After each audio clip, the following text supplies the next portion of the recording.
This past April, I took a cruise aboard Royal Caribbean's Odyssey of the Seas to the Western Caribbean. Now, this was a very unique sailing for me because it was filled with a bunch of firsts. This was the first time I'd be sailing on one of Royal Caribbean's mega ships, the first time I'd be sailing to the Caribbean in over a decade, and the first time I'd get the opportunity to stay in a crew cabin. It was a voyage filled with adventure, surprises, and a lot of the unexpected. My journey began in Fort Lauderdale, where I ran into my friend Edgar. I ran into him because he was a crew member on board and he was signing me on as his guest for the week. Now, as someone who's cruised a lot over the years, I was actually really nervous that day because I had no idea what to expect. I had no idea how the check in experience would be for me, someone who was visiting a crew member. I had no idea what it would be like to stay with him in his crew cabin, and I had no idea if they would actually let me onto the ship in the first place.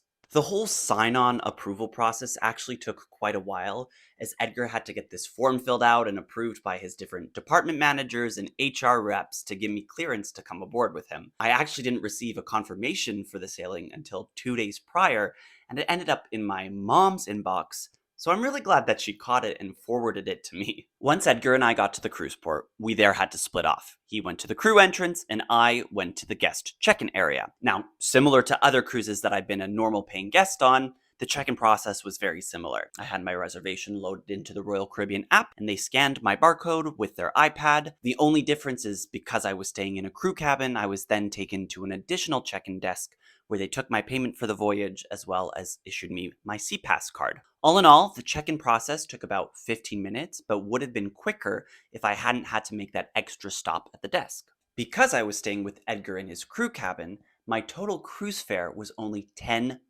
per day, which brought the total to a whopping $60. I'm pretty sure that's the cheapest I've ever paid for a cruise. Little did I know that that $60 would actually go a lot farther than originally anticipated. I was particularly excited about this trip because this would be the first time I'd be sailing aboard one of Royal Caribbean's mega ships with all the fancy bells and whistles that we see in all their commercials. And even though I was going to visit my friend, he would be working a lot of the time. So this was also kind of a solo trip for me. So the fact that I was sailing aboard a quantum class ship mixed with my first ever kind of solo cruise experience was definitely exciting and nerve-wracking and a bunch of emotions all wrapped into one. Once I boarded the ship, I was immediately in awe. I boarded through the Royal Esplanade, and this was my first time sailing aboard a ship with a horizontal atrium. I met Edgar in this beautiful corridor called the Via, and he immediately took me down to his crew cabin on deck 2. Now, as someone who has been on many cruises throughout the years, I've had the opportunity to see a decent amount of crew areas on board, such as the navigational bridge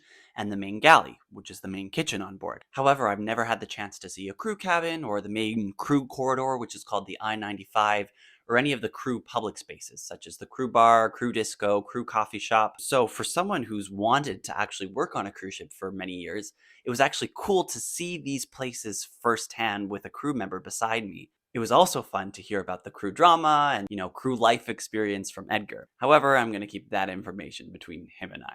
Edgar is a world-class musician and performer, having trained and performed all over the globe. I actually met him back in university, where he was the pianist for a few of my musical theater classes. For Royal Caribbean, he plays the part of what they call the Stowaway piano player, which is this vagabond musician who snuck on board the ship and plays piano in random places at random times, including the guest elevators. All in all, it's a pretty cool gig, and he has a pretty cool life on board. Because of his position, he had his own cabin with his own private bathroom. That's why I was able to visit him. He also had guest privileges, which meant he was able to enjoy the public areas and amenities of the ship when he wasn't working. So we spent a lot of time together on board. Before visiting him, he had sent me pictures of his crew cabin. I expected it to be small, as crew cabins are famous for being so. However, I wasn't prepared for how small it actually was. However, it ended up that I actually wouldn't be staying with him in his crew cabin after all. Edgar told me that once the ship departed,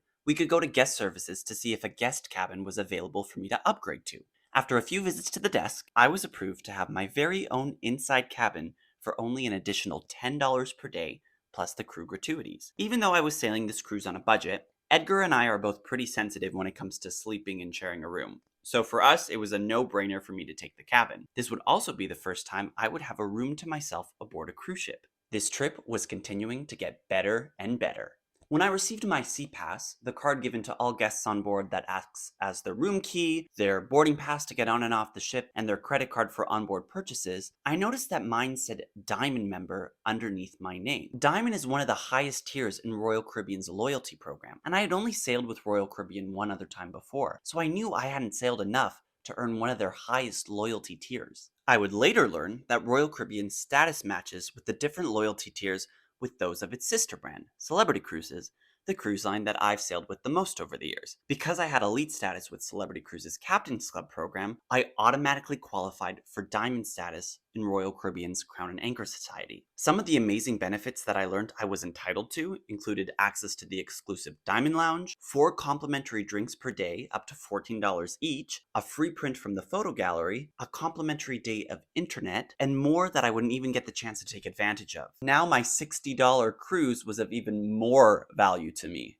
After watching the sail away from the top deck and enjoying a couple of my included diamond drinks, Edgar had to get ready for his ship, so that left me to explore the ship on my own. Being on a Quantum Ultra class ship for the very first time meant getting to experience a whole bunch of firsts at sea. Throughout my cruise, I tried all that the ship had to offer. One of the first things I tried was called Ripcord by iFly, which is an indoor skydiving experience, something I never thought I would experience on a cruise ship. They offer 2 experiences: the classic experience, which lasts about 45 minutes and is included with the price of your cruise, and then an extended experience, which does cost extra. I tried the included experience, which was both super nerve-wracking and exciting. Next, I tried the North Star, which is essentially an observation capsule that extends high over the ship into the air, attached to this long robotic arm. The experience is complimentary when docked in port, but there is also an extended experience while at sea that costs extra. Our cruise director, Anna, kept saying throughout the cruise that this was the most technologically advanced ship in the entire fleet,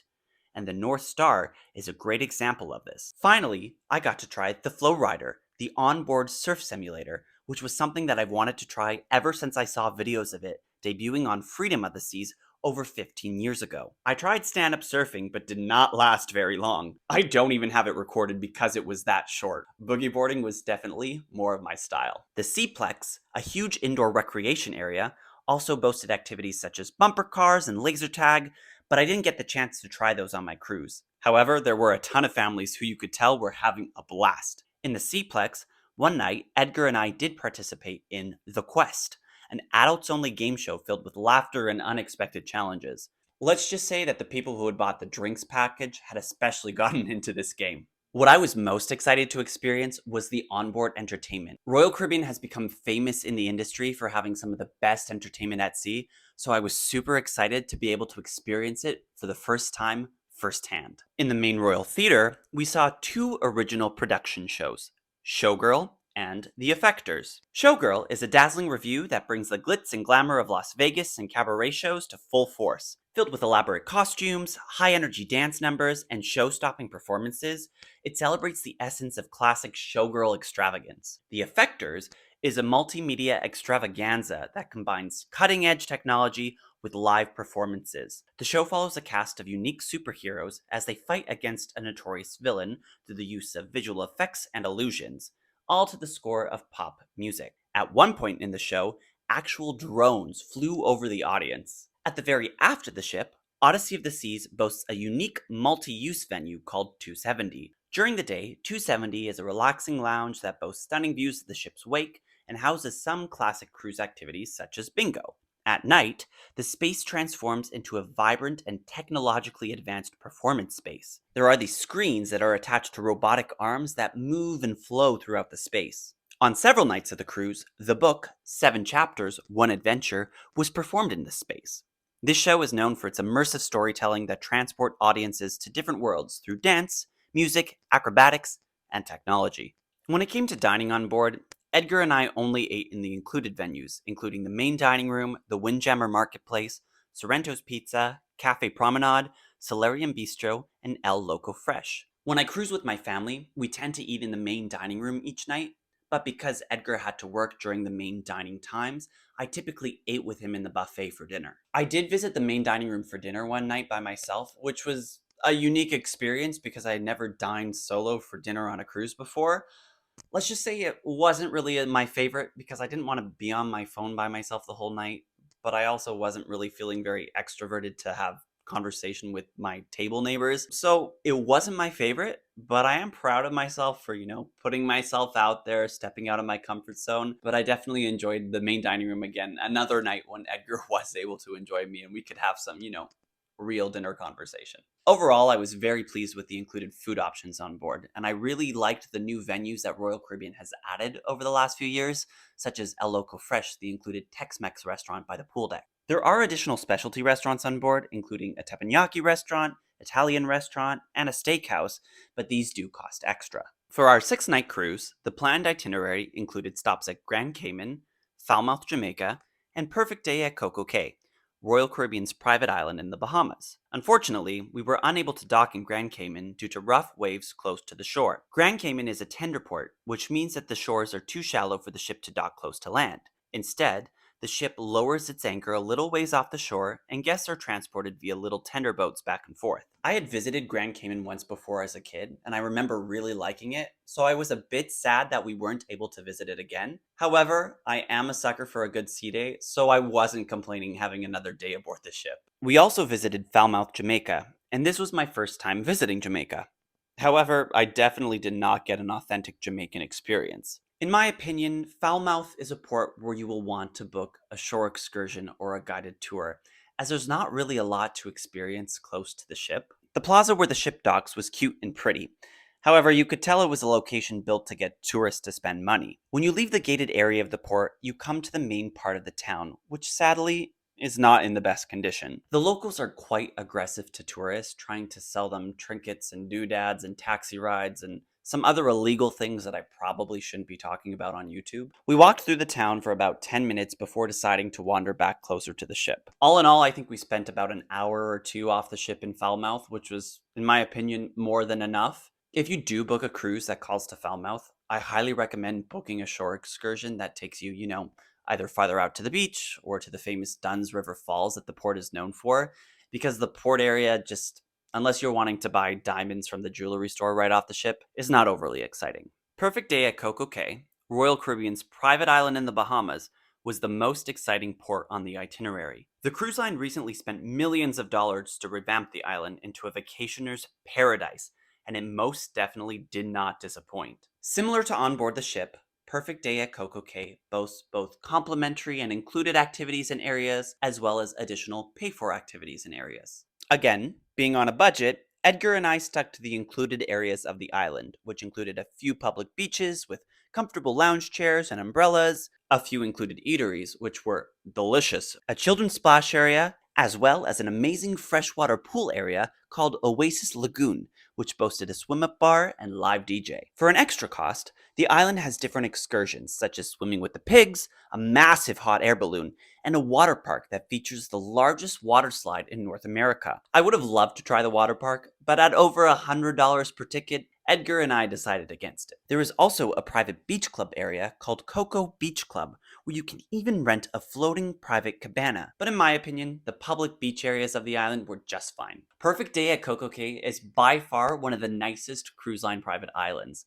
The only other competitor really is Disney Cruise Line's Castaway Cay. I would definitely book another itinerary that calls to Perfect Day at Cococay. Even though I didn't know what to expect from this cruise, all in all, I had an amazing time, especially because it was filled with so many firsts. For many, the Caribbean is such a typical cruise destination, but for me, coming from the West Coast, it was definitely a unique treat, especially because it costs a lot more for me to fly to Florida than it does for me to fly to Los Angeles or drive to Seattle. Hands down, the highlight of the trip was spending time with my friend Edgar and getting to see a glimpse of what crew life and spaces are like on board. The ship too was also a major draw, being the largest and most technologically advanced ship that I had experienced to that day. It was very exciting to experience a Royal Caribbean cruise firsthand, especially not having sailed with them for many years. Having watched many vlogs and ship tours, I thought I had an idea of what to expect on board. However, of course, everything feels super different once you're there in person for yourself. Even though Odyssey of the Seas is part of the Quantum class,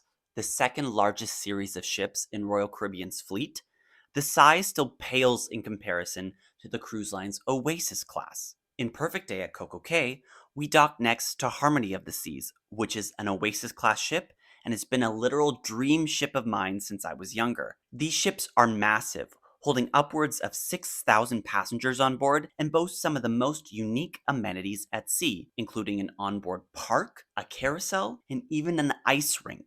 To see what my first experience was on board one of the largest cruise ships in the world, check out this video next.